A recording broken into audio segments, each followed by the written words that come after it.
शिव सुबह से गाड़ी चलाता हुआ काफी थक गया था और अपने गांव से कुछ 30 किलोमीटर दूर ही था।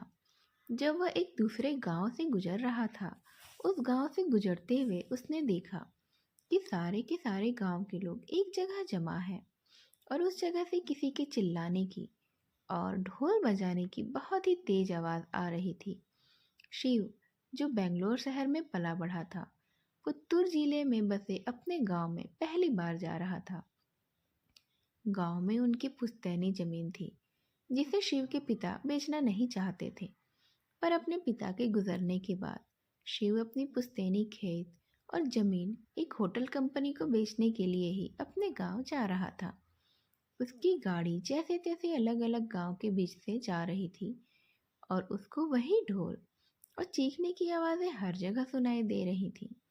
और उन उत्सव में जलती हुई मशालों से रात भी जगमगा उठी थी।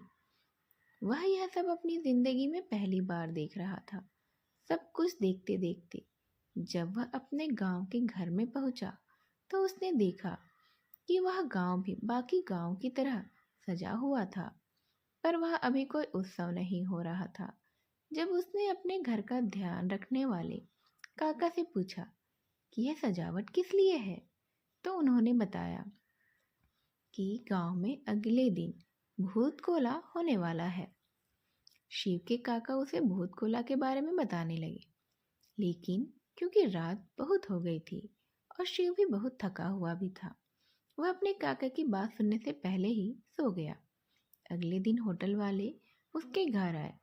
होटल वालों को अपनी ज़मीन दिखाने के बाद उन्हें विदा करके वह शाम को प्रॉपर्टी के पेपर्स पर साइन कर ही रहा था, जब उसे फिर से वही ढोल और चिल्लाने की आवाज़ें आने लगी।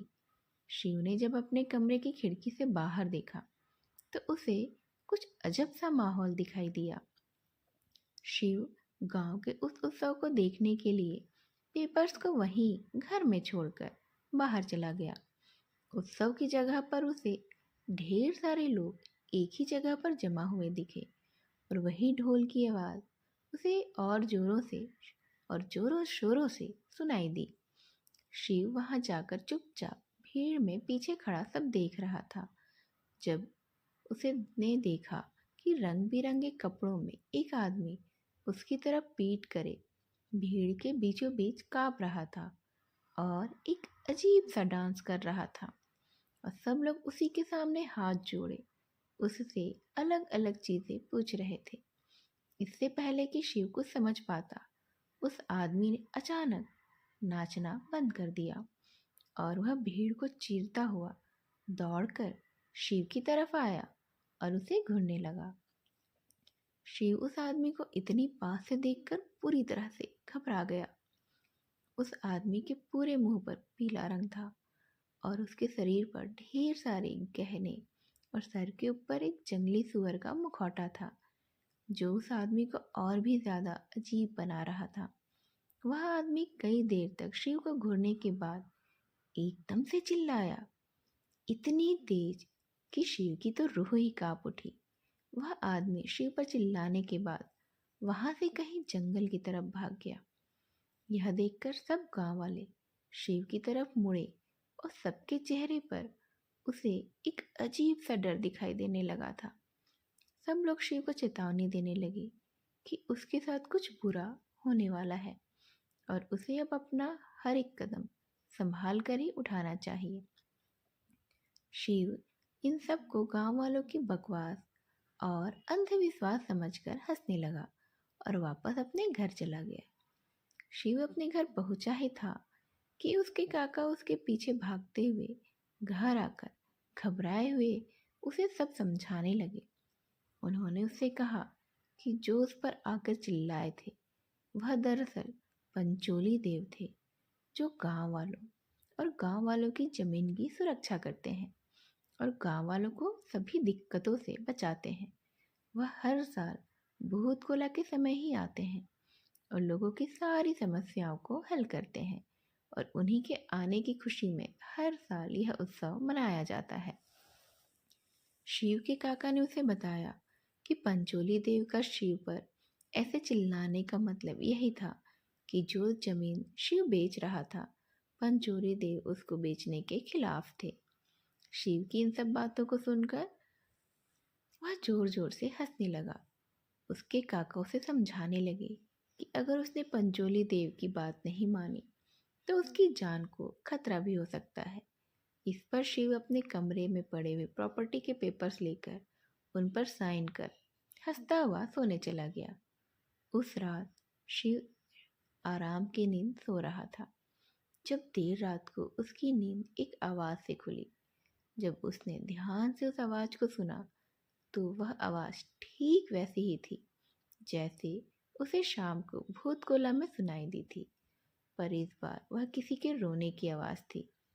डरा हुआ सा शिव जब आवाज़ के पीछे दरवाजे तक गया तो उसे दूर दूर तक वहाँ कोई भी दिखाई नहीं दिया। पर तभी एकदम से हवा में एक तेज चिंगारी आई और अचानक से पंचोली देव उसके सामने आकर जोर से चिल्लाने लगे। यह देखकर तो शिव के पसीने छूट गए और शिव बिना कुछ सोचे समझे अपनी गाड़ी में बैठकर उस गांव से निकलने लगा। शिव गाड़ी चलाता चलाता जाता जंगल वाले रास्ते तक पहुंचा ही था कि तभी उसको कुछ दिखा जिसे देखकर वह तो सुन्न पड़ गया। अचानक से सोने के दांतों वाला, सोने के हार और मुकुट पहना हुआ एक जंगली सुअर उसकी गाड़ी के ठीक सामने आ गया था।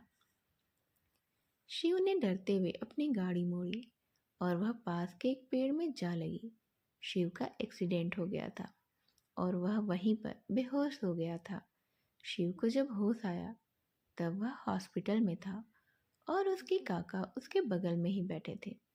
उन्हें देखते ही शिव जोर जोर से रोने लगा। फिर उसने अपने काका से उसी वक्त जाकर प्रॉपर्टी के पेपर्स लाने को कहा। उसके काका जैसे ही वो पेपर्स लाए, शिव ने उन्हें वहीं पर फाड़ कर फेंक दिया। हॉस्पिटल से डिस्चार्ज होकर शिव ने पंचोली देव से क्षमा मांगी और वापस अपने घर बेंगलोर यह कसम खाकर चला गया कि वह अपनी जमीन कभी भी किसी को भी नहीं बेचेगा। पता नहीं कि शिव के साथ जो घटा वह सब किसी देव की माया थी या फिर कोई इत्तेफाक, पर जो भी था अपने इस भयानक एक्सपीरियंस को वह कभी भी भूल नहीं पाया था।